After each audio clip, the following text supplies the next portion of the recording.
dalam rangka untuk mempermudah. Mengingat ilmu itu banyak, cabangnya banyak, dipisah jadi dua gitu kan. Nah, orang kadang-kadang lupa siapa tokohnya. Tokoh yang membuat itu siapa?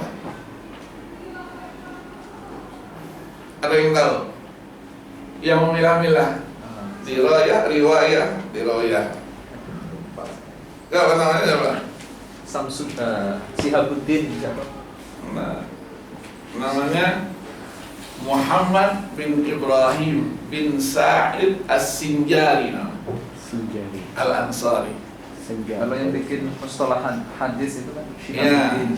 bin mustalahat. Kali ini kan pembagian ilmunya. Iya.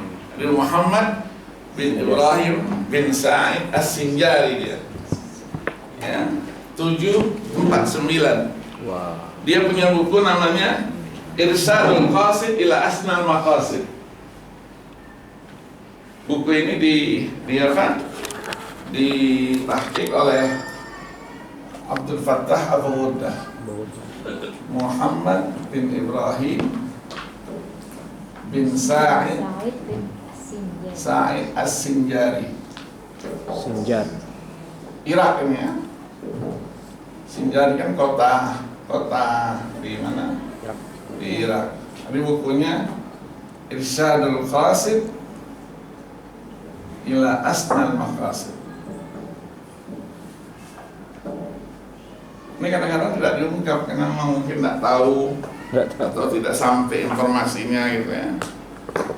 Di dalam buku dijelaskan Al-Fawaid Al-Mustamiddah min tarjihat Abdul Fattah Abu Ghuddah.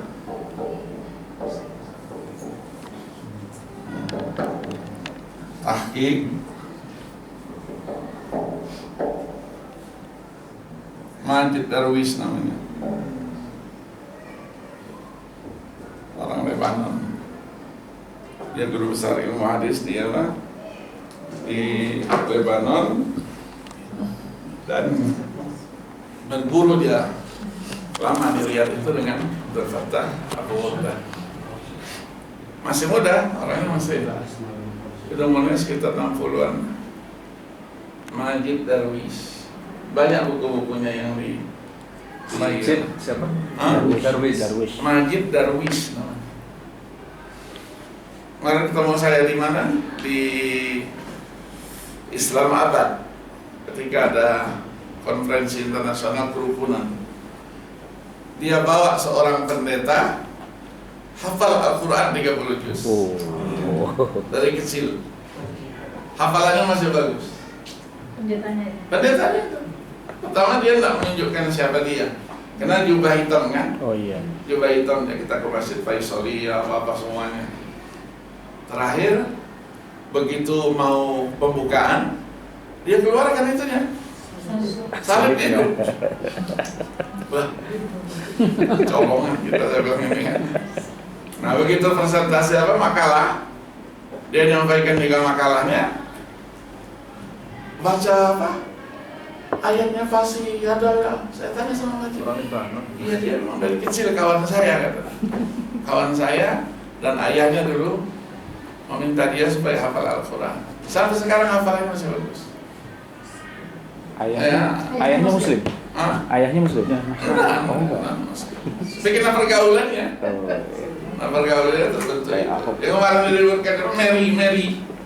Iya hafal apa? Riyadhus Shalihin, hafal gitu kan, diperdebatkan. Orang realitanya begitu. Tinggal kita, ya Allah, berikan hidayah kita aja. Iya, Yahudi banyak yang begitu. Jadi banyak begitu. Ketika mau pembukaan itu, Menteri Agamanya itu, Dr. Yusuf namanya, dia manggil saya, Tur gitu. Kita ini muktamarnya dahulu ini. Terus apa yang harus dilakukan? Ya kita punya qori, tapi qorinya mustawa mahalli dia bilang. Kamu lah yang baca. Saya bilang masa saya yang baca. Laporkan sama Abdul Muhsin Turki. Akhirnya kata saya Abdul Muhsin, ya letaklah. Saya baca, begitu saya baca selesai, Yahudi datang, yang pakai koplo-koplo itu. Iya, saya penasaran, kok bisa nempel itu? Kalau botak, oke lah. Ini ada rambut. Ya kita pakai kopiah rambut saya kan goyang-goyang terus. Iya. Rupanya ada besi beraninya itu. Oh. Nanti begitu tempel, tuh nempel dia. Nggak goyang-goyang ya. Nah dia tanya, dia bilang, apa ayat yang kamu baca tadi? Saya bilang, ada hubungan apa? Kamu, nah, saya itu mengkaji Al-Quran sekarang. Jadi ayat yang kamu baca pasti beda. Kok beda bagaimana? Ayat Quran itu juga.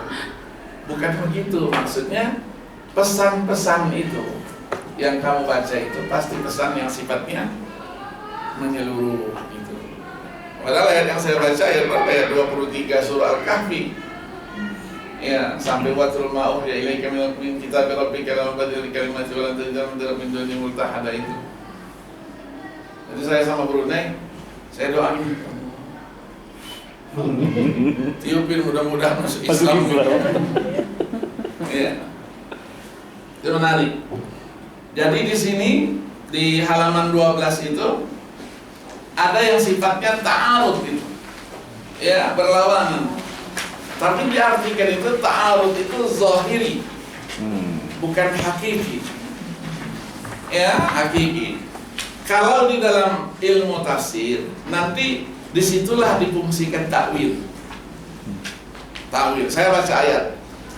Innallaha la yaghfiru an yushraka bihi wa yaghfiru ma duna dzalika liman yasha. Dua kali dalam surah An-Nisa. Begitu sampai surah Az-Zumar, saya bertemu ayat innallaha yaghfiru dzunuba jami'a.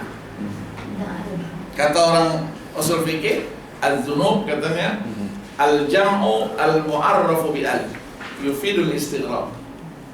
Semua dosa. Besar kecil. Termasuk syirik. Termasuk syirik. Nah, gimana kan ta'arud? Ta'arudnya nazari bukan hakiki. Maka disitulah ditakwil. Jadi innallaha la yaghfiru itu liman lam yatub. Qabla al-maut. Yang innallaha yaghfiru itu liman taba. Argumentasinya apa? Akhir surah Al-Furqan. Walladzina la yad'una ma'allahi ilahan akhar wa la yaqtuluna an-nafsa allati harrama Allah illa bil haqqi wa la yaznun. ومن يفعل ذلك يلقى أثاما يضاعف له العذاب يوم القيامة ويخلد فيه مهانا إلا. Dua ayat berikutnya kan, illa man taba wa amana wa amila amalan salihan fa ulaika yubaddilu Allahu sayyi'atihim hasanat wa kana Allahu ghafurur rahim. Wa man taba wa amila salihan fa innahu yatubu ila Allah. Hadis juga begitu. Nah, kalau hadis ilmunya sendiri namanya ilmu ikhtilafil hadis. Yang kemudian disebut oleh Ibnu Qutaibah dengan takwil mukhtalifil hadis. Jadi ada takwilnya. Nah, takwilnya itulah diperdebatkan tadi itu. Bagaimana caranya? Ada yang kompromi dulu, al-jam' wa taufiq, nasakh baru tarjih. Itu mazhab jumhur. Di mazhab Hanafiyah terbaliknya, dia tarjih dulu, nasakh baru al-jam'u wa taufiq. Silakan saja. Ya, itu namanya ilmu. Bahkan tawakuf. Kalau tidak tawakuf. Tawakuf itu bukan berarti bodoh. Ya, tawakuf itu justru hati-hati. Ya, jati dirinya di situ ada itu. Ya, itu yang ditulis oleh Syekh Ali Jum'ah kan, at-tawakuf indal usuliyin itu. Jadi bagaimana menyikapi itu. Kemudian apa lagi tadi itu? Sekarang kemarin ada pertemuan tafsir hadis itu. Kenapa dalam Al-Quran ada Makki dan Madani? Kenapa dalam ilmu hadis tidak ada Makki dan Madani? Mana itu? Iya kan? Perlu ada hadis Makki, ada perlu hadis Madani. Ya, silakan. Sekarang mereka sedang apa? Sedang kerja gitu kan? Nah, untuk yang urf tadi itu harus dibatasi. Urf itu bisa dia dijadikan sebagai sumber apabila dia idza kana al-urfu sahihan. Kalau fasidan nggak bisa. Ya, harus itu. Jadi banyak tulisan-tulisan tentang apa? Tentang urf. Ya, perbudakan tidak ada lagi sekarang. tapi ada dalam bentuk lain. Namanya perbudakan modern. TKW, TKI itu. Oh iya. Trafficking. Itu diartikan apa? Perbudakan modern. Kenapa?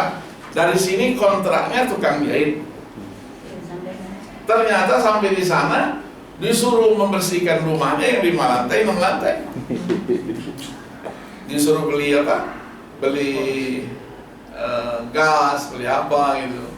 Sopir, tapi kerjanya itu kata tadi itulah perbudakan modern. Ya.